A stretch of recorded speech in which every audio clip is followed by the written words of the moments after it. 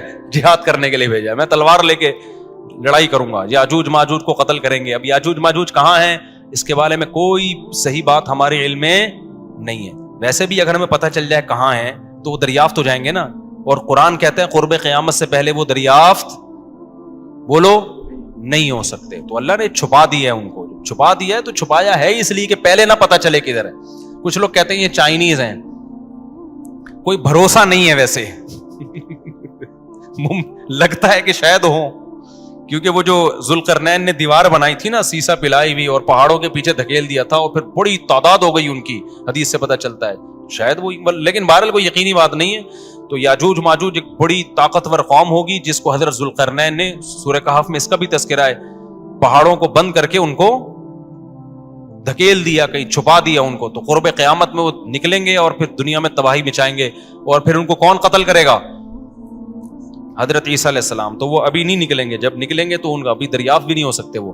باقی وہ کچھ کہتے ہیں مریخ میں، کچھ کہتے ہیں کہاں ہیں، ہمیں نہیں پتہ کہاں ہیں. بہرحال بظاہر تو لگتا ہے زمین میں ہی ہے، کیونکہ ذوالقرنین جو گئے تھے مشرق اور مغرب شمال جنوب کا انہوں نے سفر کیا، اسی زمین میں کیا تھا سفر. تو واللہ عالم. ہمیں بس اجمالی طور پر ان چیزوں پہ ایمان لانا ضروری ہے. ان کی ڈیٹیل ہمیں بتائی نہیں گئی ہے تو ہمیں ڈیٹیل میں جانے کی اجازت نہیں ہے. باقی قیاس آرائیاں ہوتی ہیں، صحیح بھی ہو سکتی ہیں، غلط بھی ہو سکتی ہیں.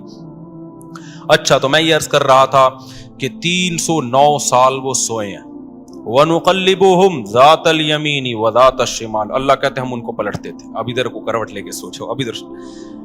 وَكَذَلِكَ بَعَثْنَاهُمْ. 309 سال کے بعد ان کو اللہ نے جگایا. پوری حکومت بدل گئی، پوری حکومت کا تختہ پلٹ گیا.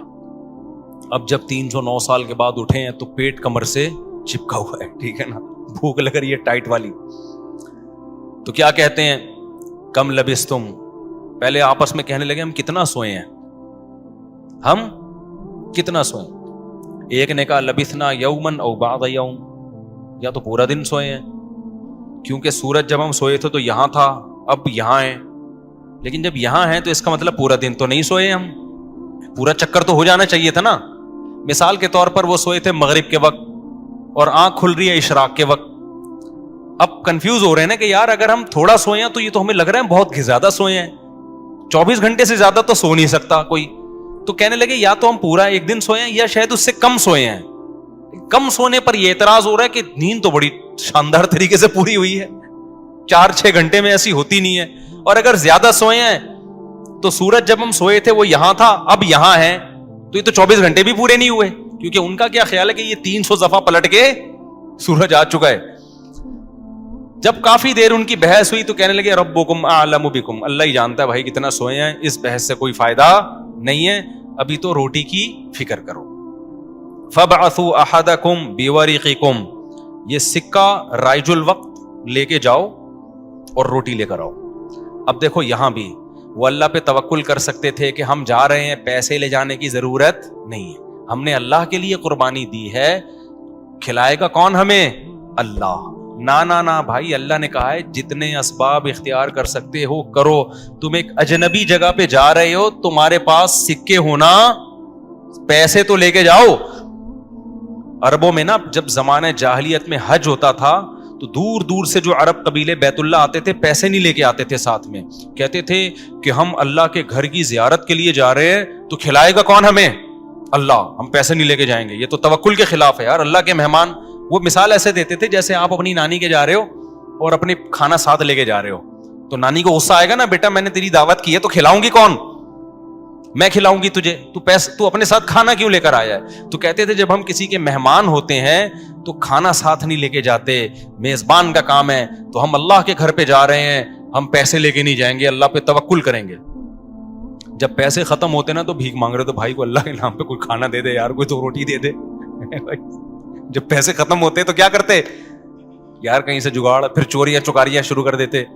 تو قرآن میں اللہ نے آیت نے نازل کی وَتَزَوَّدُوا. جب حج کے لیے جاؤ تو زاد راہ لے کے جاؤ، پیسے لے کے جاؤ. کیوں؟ فَإِنَّ خَيْرَ الزَّادِ التَّقْوَىٰ. سب سے بہترین زاد راہ تقوی ہے. وہ توکل جو تمہیں بھکاری بنا دے، گناہگار. کیونکہ بھکاری پن یہ تقوی کے خلاف ہے. تو پہلے تقوی کی فکر کرو کہ لوگوں کے سامنے ہاتھ نہ پھیلانے پڑے. تو ان کو بتا دیا اللہ نے صحابہ کو کہ توکل کا یہ مطلب نہیں ہے کہ دنیا میں اسباب اختیار نہ کرو. حج پہ جا رہے ہو تو پیسے لے کے جاؤ سارا. تبھی فقہا کہتے ہیں, فقہا نے دین کو خوب سمجھا ہے کہ حج صرف اس پہ فرض نہیں ہو جاتا کہ آنے جانے کا انتظام ہو جائے. نہ حج اس پہ فرض ہوگا آنے جانے کا انتظام بھی, راستے میں کھانے کا انتظام بھی, اور جتنے دن آپ گھر کی مارکیٹ سے شارٹ رہو گے بیوی بچوں کے کھانے کا بھی انتظام. آپ کا حج کا آ گیا بھائی, آپ نے کہا میرا جہاز کا ٹکٹ بھی ہو گیا, ہوٹل کا کرایہ بھی ہو گیا, کھانے پینے کا انتظام بھی ہو گیا, نکل گئے 40 دن کے لیے. بچے کہہ رہے ہیں ابا مارکیٹ سے کیا ہو گیا شارٹ, ابا ہم کیا کھائیں یہاں پہ. تو ابا کہہ رہا ہے بیٹا میرے لیے چونکہ آنے جانے کا پراپر انتظام ہو گیا تھا تو مجھ پہ حج فرض ہو گیا ہے, کیونکہ اللہ نے کہا ہے جس میں استطاعت ہے حج فرض ہے, تو مجھ میں استطاعت تھی حج فرض ہے. تو بچے کہیں گے ہمارا کیا قصور ہے. اس لیے علماء نے بیان کیا کہ استطاعت میں یہ بھی داخل ہے کہ آپ کا بھی اور جن کی آپ کفالت کر رہے ہو, جو آپ کی شرعن ذمہ داری ہے, ان کا بھی انتظام ہو. سمجھتے ہو کہ نہیں سمجھتے ہو. تو انہوں نے اپنے ساتھ سکے لے کے گئے ہوئے تھے, وہ سکہ رائج الوقت. جب نکاح ہوتا ہے نا تو سکہ رائج الوقت, میں نے سکہ رائج الوقت میں آپ کا نکاح فلاں, میں یہ لفظ نکال دیا ہے, میں اتنے پیسوں میں کرایا ہم نے, کیونکہ رائج الوقت ہی سکے چلیں گے نا, یہاں نکاح میں ڈالر تھوڑی دیں گے. کبھی خربوزہ خریدتے ہوئے کہا کہ سکہ رائج الوقت کے مطابق یہ خربوزہ کتنے روپے کلو ہے. جیسے وہاں سیدھا سیدھا بولتے ہو بھائی خربوزہ کتنے روپے کلو ہے, تو مہر میں بھی وہی ہے. جب پاکستان میں شادی ہو رہی ہے تو پاکستانی روپے میں ہی ہوگی, اس میں الگ سے سکہ رائج الوقت بتانے کی ضرورت نہیں ہے. لوگ کہہ رہے تو سکہ رائج الوقت کے مطابق, تو وہاں سے میری زبان پہ یہ آیا ہے. تو انہوں نے کہا بھائی یہ سکہ رائج الوقت ہے, اس کو لے کے جاؤ اور کھانے پینے کا انتظام کرو. پھر کہنے لگے دیکھو وَلْيَتَلَطَّفْ, چپکے سے جانا, وَلَا يُشْعِرَنَّ بِكُمْ أَحَدًا, کسی کو تمہارے بارے میں پتہ نہ چلے. ایسے منہ لپیٹ کے نا چھپڑ میں جانا اور روٹی لے کے چھپڑ میں واپس آ جانا. اس سے بھی پتہ چل رہا ہے کہ وہ اپنی حفاظت کا پورا انتظام کر رہے ہیں, پھر اللہ پہ توکل کر رہے ہیں. کتا بھی ساتھ لے کے جا رہے ہیں تاکہ اجنبی لوگوں سے ہماری حفاظت ہو, یہ بھی پورا انتظام. اور اس کے بعد بھی ایک بندے کو بھیج رہے ہیں بھائی لپٹ کے جانا, پتہ نہ چلے, پکڑے نہ جائیں ہم. اور آگے انہوں نے کیا کہا, فَلْيَنظُرْ أَيُّهَا أَزْكَىٰ طَعَامًا, دیکھنا پاکیزہ کھانا ہو, حلال کھانا لے کے آنا. اس سے بھی پتہ چلتا ہے کہ چونکہ غیر مسلم ریاست تھی نا, وہاں ان پر واجب تھا کہ کھانا خریدنے سے پہلے تحقیق کر لیں کہ حرام ہے یا حلال. اسلامی ملک میں اس تحقیق کی ضرورت نہیں ہے کیونکہ حلال ہی ہوتا ہے. یہاں آپ ہوٹل میں بیٹھ کے پوچھیں یہ گدھے کا گوشت ہے یا بکرے کا گوشت ہے, وہ رکھ کے ایک تھپڑ لگائے گا آپ کے. کیوں بھائی, غالب یہی ہے کہ جب سامنے والا انسان ہے اور مسلمان ہے تو گوشت بھی انشاءاللہ حلال ہی ہوگا. سامنے والا گدھا نہیں ہے تو گوشت بھی گدھے کا. یہاں بھی گدھے کے گوشت بکے ہیں مگر ان کا ریشو کم ہے نا, عموماً تو حلال ہی ہوتا ہے. لیکن جب آپ غیر مسلم ریاست میں جاتے ہیں, پھر جب بھی آپ کوئی چیز خریدیں گے تو آپ پر تحقیق کرنا واجب ہے, بھائی یہ حلال ہے یا نہیں. میں یورپ میں جہاں بھی ہوٹل میں جاتا تھا پہلے پوچھتا تھا ابے یہ مرغی حلال ہے کہ حرام ہے, وہ کہتا تھا حلال ہے. کیسے پتا چلا حلال ہے؟ ٹھپا تو سب نے لگایا ہوا ہوتا ہے حلال کا. کہاں سے خریدی آپ نے؟ وہ بتاتا تھا فلاں سے. میں نے کہا آپ کو پتا ہے کہ وہ ہاتھ سے ذبح کرتے ہیں؟ کہ جی ہمیں تو نہیں پتا. میں نے کہا پھر ہم بھی نہیں کھائیں گے بھائی. یہ غیر مسلم ریاست میں یہ تحقیق کیا ہے؟ اطمینان ہو جائے کہ ہاں جی ہاتھ کا ذبیحہ ہے, بسم اللہ اللہ پڑھ کے کر رہا ہے, تو پھر آپ کھا سکتے ہیں, ادروائز نہیں کھا سکتے آپ. پھر آپ چلغوزے کھائیں, کچھ بھی کھائیں, گزارا کریں آپ. سمجھتے ہو؟ تو ان لوگوں نے بھی کیا, حالانکہ یہ کتنے شدید بھوکے تھے نا, ان کو تو چاہیے تھا بولتے یار تو جا اور جو ملے لے آ بس اٹھا کے, ٹھیک ہے نا, جو ملے. ابھی حلال حرام کے چکر میں پڑنے کی ضرورت نہیں ہے, بہت ہو گیا یار بھوک دیکھ یار. ابھی تو ابھی پھر بھی جا کے حلال حرام کی تحقیق کرے گا؟ ابے جو ملے اٹھا کے لے آ. نا نا نا نا, حلال لے کے آنا, حرام سے اوائڈ کرنا.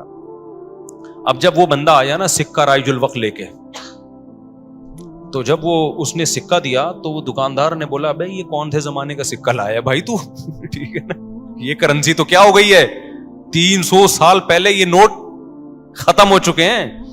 اس پہ تو جس بادشاہ کی تصویر ہے وہ بھی بت پرست بادشاہ تھا, اس کا تو خاتمہ ہو گیا ہے. یہاں تو جہاد ہوا, دوسری قوموں نے حملہ کیا, پوری ریاست کیا ہو گئی ہے, ختم. اچھا وہ بھی دیکھ رہا تھا کہ یار یہ تو وہ شہر ہی نہیں لگ رہا, میں کوئی گوگل نے غلط تو نہیں بتا دیا کہیں مجھے, ہے بھائی وہ بھی یہی سوچ رہا نا جو کہ بھئی میں کہاں ہوں, یہ وہ جگہ ہی نہیں لگ رہی. تو 309 سال میں تو سب کچھ چینج ہو جائے گا نا. بالآخر قرآن میں چونکہ اختصار ہے, بہت شارٹ واقعات سناتا ہے. بالآخر کیا ہوا کہ لوگوں نے اس سے پوچھا تم کون ہو, اس نے پوچھا بھائی وہ کہاں ہے, انہوں نے کہا وہ تو 309 سال پہلے ونس اپون اے ٹائم ایک حکومت تھی, پھر یہ ہوا, پھر علامتیں دیکھی گئیں, یہ پرانے سکے نکلے. تو لوگوں کو, اچھا ان لوگوں کی ہسٹری بھی لوگوں کو پتا تھی کہ پرانے وقتوں میں چند نوجوانوں نے اللہ کے لیے قربانی دی تھی اور اپنے علاقے سے ہجرت کر کے چلے گئے تھے, ان کے نام یہ تھے, ان کی علامتیں یہ تھیں. تو اس سے بھی لوگوں کو نا ہسٹری سے پتا چل گیا بھائی یہ کون لوگ ہیں, یہ وہی لوگ ہیں. تو پھر بہرحال جب ہو گیا تو ان کی تو بڑی واہ واہ ہو گئی, یار یہ تو بڑے کرامتی بزرگ ہیں, یہ تو 300 سال سے کہاں سو رہے تھے, غار میں سو رہے تھے. سب نے ان کو بلایا, بھائی ان کا تو بڑا اکرام ہوا. میں اب آگے میں اپنے اسٹائل میں بیان کر رہا ہوں, قرآن میں نہیں لکھا ہوا, جو ہوتا ہے ایسے موقع پہ بھائی دم کر دیں, ہمارے وہ گنجے کے بال نہیں آ رہے, حضرت اس کے سر پہ دم کر دیں, اس کی شادی نہیں ہو رہی, اس کے لیے دعا کر دیں, اور یہ بچہ مولوی صاحب میرا بچہ انسان کا بچہ بن جائے. ہم نے جب پیدا کیا تھا اس وقت انسان تھا, لیکن اب جو رپورٹ ہے اس کے مطابق یہ جو شکایتیں آ رہی ہوتی ہیں, کوئی پھونک لگا دیں, کوئی تبلیغ میں نکال دیں, کوئی نصیحت کر دیں, جو بھی ان کا اتنی عزت ہو گئی, پھر انہوں نے وہ سب آ گئے اور ان کی بڑی, جو اللہ نے نا ان کی دعا ایسے قبول کی کہ بجائے ہجرت کرنے کے انہی کے وطن کو ان کے لیے سوٹیبل بنا دیا. اور بالآخر ایک وقت کے بعد ان کی طبعی موت ہوئی. تو اب لوگوں میں جھگڑا ہو گیا, بھائی ان کی موت واقع ہو گئی ہے, تو یہ چونکہ ایک بڑا تاریخی واقعہ ہوا ہے نا, اس واقعے کو محفوظ رکھنا. ہسٹری تو ہر ایک چاہتا ہے نا محفوظ ہو, اور وہ ہسٹری جس میں کوئی سبق ہو.